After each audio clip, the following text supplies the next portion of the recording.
Hello everyone, it's me again. My name is Bang Fu. I'm 8 years old. I live in the city and I study at Lagudo Primary School. Nice to meet you. Today we are gonna read our book, The Secret Staircase by Charles Buckland. Bramley Hedge, The Field, The Secret Staircase by Charles Buckland. Bramley Hedge. For many generations, families of mice have made their homes in the roots and trunks of the trees of Bramley Hedge, a dense and tangled hedgerow that borders the field on the other side of the stream. The Bramley Hedge mice lead busy lives. During the fine weather, they collect flowers, fruits, berries, and nuts from the hedge and surrounding fields, and prepare delicious jams, pickles, and preserves that are kept safely in a store stump for the winter months ahead. Although the mice work hard, they make time for fun too. All through the year, they mark the seasons with feasts and festivities, and whether it be a little man's birthday, an eagerly awaited wedding, or the first day of spring, the mice welcome opportunity to meet and celebrate. It was a frosty morning. The air was crisp and cold, and everything sparkled in the winter sunshine.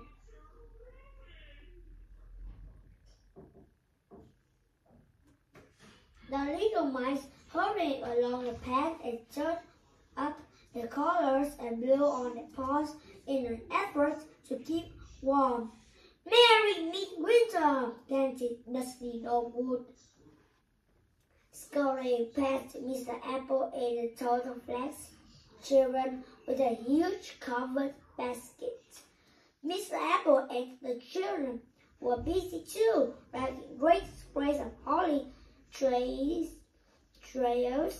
of ivy and mistletoe towards the old oak palace. When they arrived at the gates, they heaped all the branches on the ground and the Wilfred's tongue on the bell.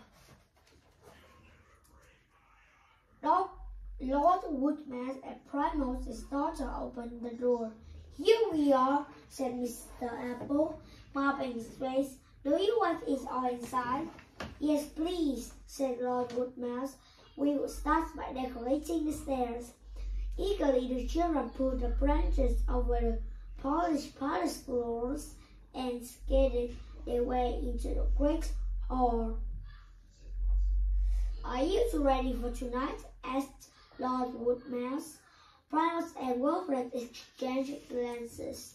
That evening, after dark, all the mice would gather around a blazing fire for the traditional winter celebrations. A grand entertainment was planned, and Primrose and Wilfred has chosen to give a recitation. "Almost," said Primrose, "but we have still got to practice, and we need proper costumes." "You'd better see your mother about those," replied her father. "You can practice wherever you like." Leaving Clover, Cutkin, and Teasel to go back to the wood with Mr. Apple, Primrose and Wilfred took themselves off to a corner of the hall and began to go through their lives. When the days were the shortest, the nights are the coldest, began Primrose, drawing an imaginary cloak around her. "The frost is the sharpest, the year is the oldest," continued Wilfred. "Look at you two," interrupted Basil, bursting past with some bottle. "This is hopeless," sighed Primrose. "We can't rehearse here. Let's go and ask Mama what to do." Lady Woodmouse was busy making caraway biscuits in the kitchen. She leaned on her rolling pin to to listen to Primal's tale of woe. Why don't you see if there's something up in the attics for you to wear? She said. You could practice up there too. She packed a little basket with bread and cheese and a jug of blackberry juice and strewed the chutney out of the kitchen. There were a great many attic rooms at the top of the old oak palace. Lady Woodman used them to tidy away things that might come in useful. Baby's blankets and rolls of lace, boxes of buttons, slabs of books, broken toys, patchwork quilts, pudding clothes, and old saucepans were all crammed together, hugely piggly on the shelves. Primus and Wilfred went to room looking for a suitable spot for their rehearsal. They ended up in a crowded storeroom at the end of a passage, but it was difficult to concentrate on practicing. There were so many things to look at. Standing on tiptoe, Primus reached inside the drawer of an old wooden dresser.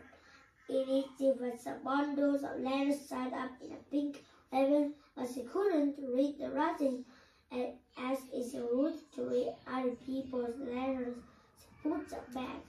As she did so, she caught sight of a small key which slid down on the side of the drawer. Look at this, Wilfred, she cried excitedly.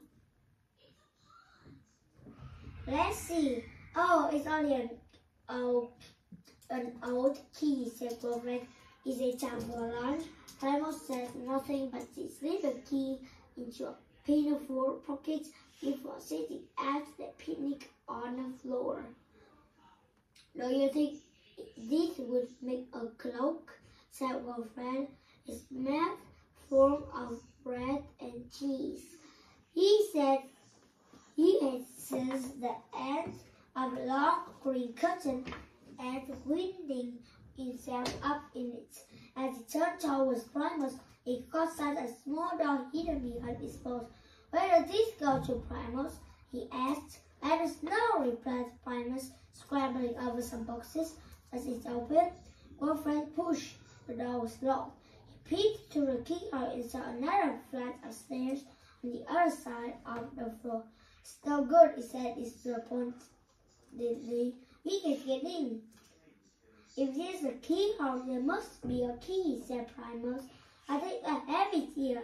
He reached inside a pinafore pocket and handed the little key to Wilfred. He tried it in the lock. It fitted perfectly and the door swung open.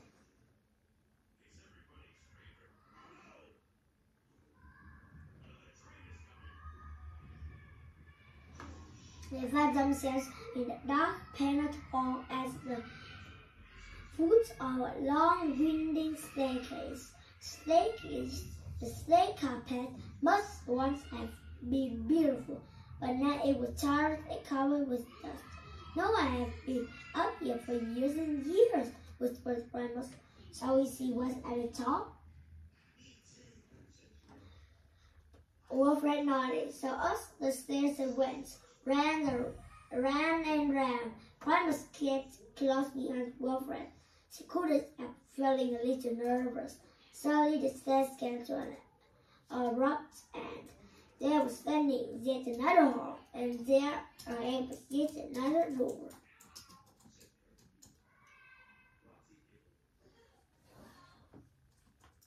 Wow! Amazing! But this time it was huge and richly carved.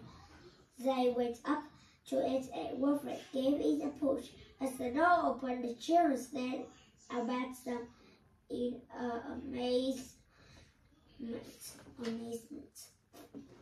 They were standing in a most magnificent room. There were columns and carvings and tapestries and paintings on the walls.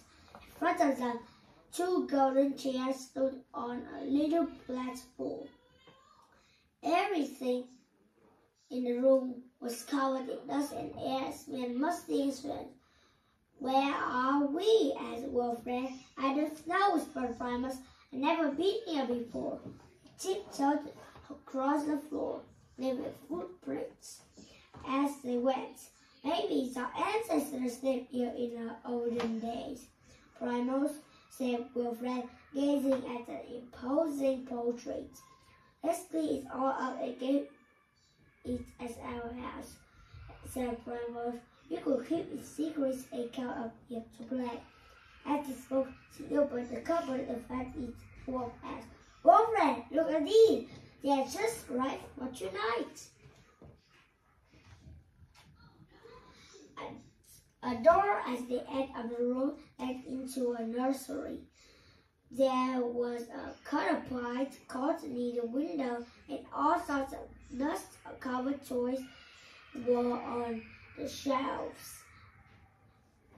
Wilfred peered inside an ancient trunk and pulled out a little suit with a high jacket and tight braided trousers. It was almost the right size for him. Neatly folded beneath it were dresses and cloaks, waistcoats and shawls, some trimmed with gold and others studded with shining stones. The children held them up one after another, and each chose an outfit for the evening and tried it on. "Perfect! And now we must practice. Let's finish exploring first," said Wilfred. Still on, friends. Still on. There seemed to be in a whole suite of rooms. There were dining room, a butler's pantry, a small kitchen, and several other bedrooms. The bathroom was particularly grand, with a tiled floor and high windows. Wilfred rubbed a mirror clean and made the faces at them, whilst Primus leaned over the side of the bed to try the test. No water came out. When the days are the shortest, the nights are the coldest, she recited over sounding flat and echoey. Wilfred joined it, and they went through the lines again and again until they were word perfect. Outside, the red sun was sinking low in the frosty air, and the bathroom was filled with shadows. "It's getting late," said Primus. "If we just hurry, we will miss the lark." They picked up their clothes and scampered over dusty floors to the floor. Look.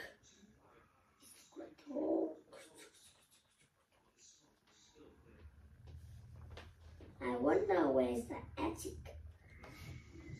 The old oak palace belonged to. The stairs they ran, round and round, down and down, till they got to the top of the storeroom.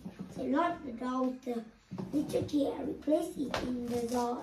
Then they crept along the corridors Primus drew, taking care to keep out of sight.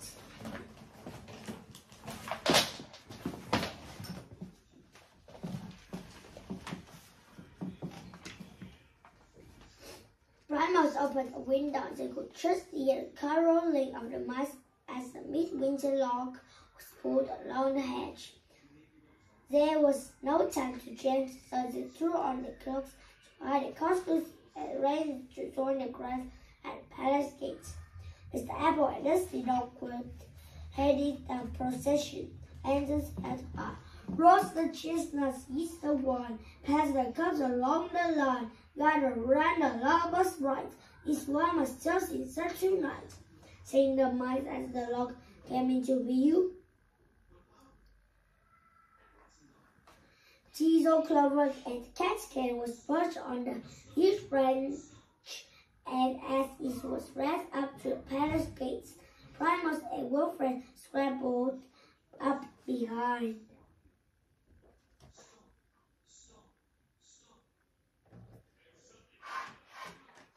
The mice put the log carefully over the threshold, and Basil threw some bramble wine onto the bark. "Merry midwinter," he called, as last the log was here. And midwinter celebrations could begin.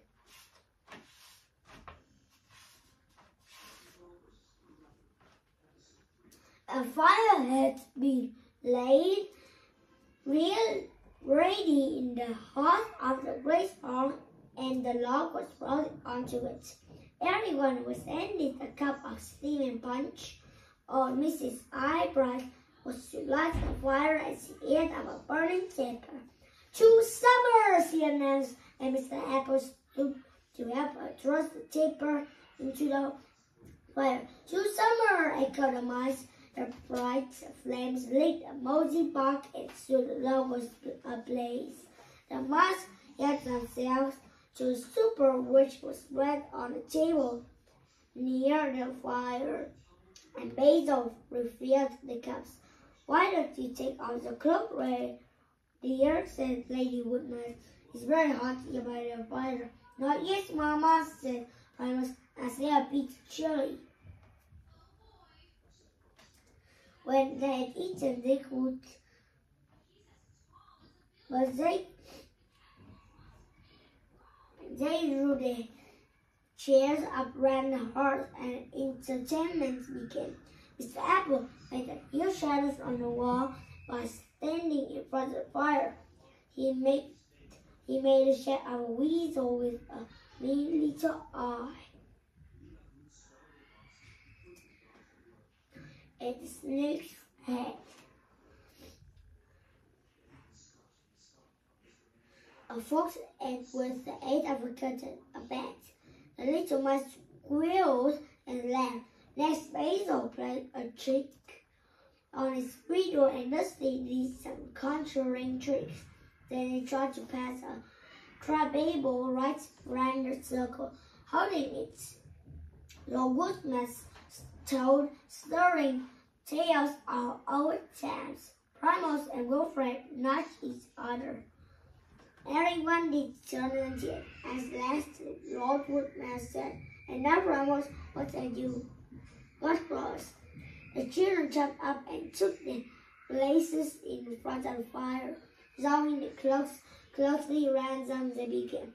"Midwinter, when the days are the shortest, the nights are the coldest, the frost is the Sabbath, the year is the oldest, the sun is the weakest, the wind is the hardest, the snow is the deepest, skies are the darkest, the polished doll whiskers, and tidy your nest, and race in all riches, and finest and best. For winter has brought you the worst it can bring, and now it will give you the promise of spring."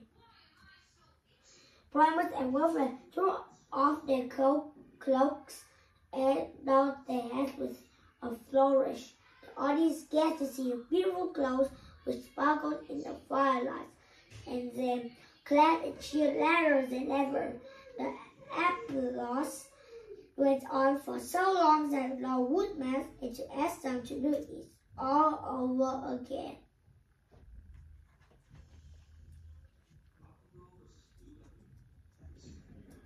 At last, Primus and Wilfred went back to their seats. "That was wonderful," whispered Lady Woodmouse, hugging Primus. "Wherever did you find such beautiful clothes?" Primus glanced quickly at Wilfred in the attic, mumbled, hoping Mother would not ask any more awkward questions. Luckily, at that moment, Basil started to tell one last story, and everyone settled down to listen. Primus and Wilfred gazed at the fire and thought of all the lovely games they would play in the house at the top of the secret staircase. Soon their heads began to nod, and in no time at all, they were both fast asleep. The end. Over the tree and across the field in the wood of Bramley Hedge. Goodbye, friends. See you later.